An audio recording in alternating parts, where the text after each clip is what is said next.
Welcome to Cathedral Thoughts. I'm Father Bill. Previously in these programmes, I've mentioned an inspirational figure of our own times for whom I have the greatest respect. He is Nick Wojcik. Indeed, it's almost impossible not to have respect for this man. Born without limbs, he has not only conquered his own challenges, but has gone on to inspire and encourage millions of others by his powerful attitude to life and his strong Christian faith. His books are now worldwide bestsellers, and his lectures and talks can be sold out within hours of their being advertised. In this series of programmes, I'm going to consider how Nick's philosophy and faith can help us to face the challenges which we meet in our daily lives. To begin our journey with Nick, I want to read to you part of the introduction to his book, Limitless. Over time, I came to understand that God had not brought me into the world without limbs to punish me. Instead, he had a plan for me, an incredible plan, to serve him by inspiring and leading others to lives of Christian faith. If God can take someone like me, without arms and legs, and use me as his hands and feet, he can use anybody. It's not about ability. The only thing God needs from you is a willing heart. I am a man who is not disabled, but enabled. Words like this put our difficulties and challenges into perspective. They are testimony not only to Nick himself, but to the incredible power of God.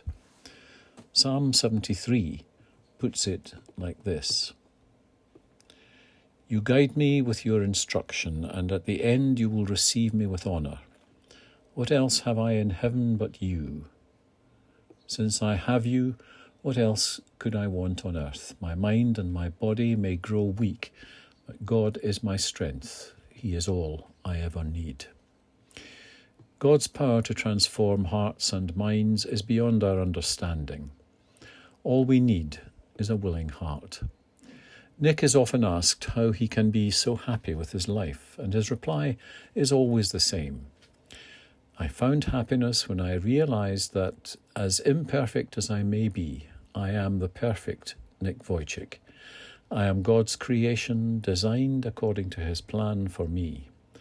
That doesn't mean there is no room for improvement. I'm always trying to be better so that I can better serve him and the world." Too often we tell ourselves that we aren't smart enough or attractive enough or talented enough to pursue our dreams. We buy into what other people say about us, or we put restrictions on ourselves. Instead, we need to tell ourselves that we are God's creation. We were made for a purpose. Therefore, our lives cannot be limited any more than God's love can be contained. Jesus told us that nothing is impossible for God. We need to believe that and go on in his strength. Just imagine what it's possible for you to do in that context. The best place to be for any human being is in the middle of God's plan for his or her life. That is when you are in the right place at the right time, with the right people and enough provision to accomplish your purpose. Actually, that is the only place you will ever experience fulfillment and success, because you were created to be there. You were designed with a unique combination of gifts and talents to fulfill a specific purpose while you are here on earth.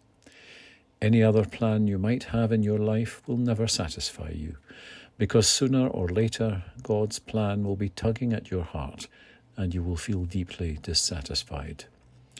God longs to walk with you and to communicate the plans he has for you. He yearns for each one of us to invite him into our lives. That is what we were created for.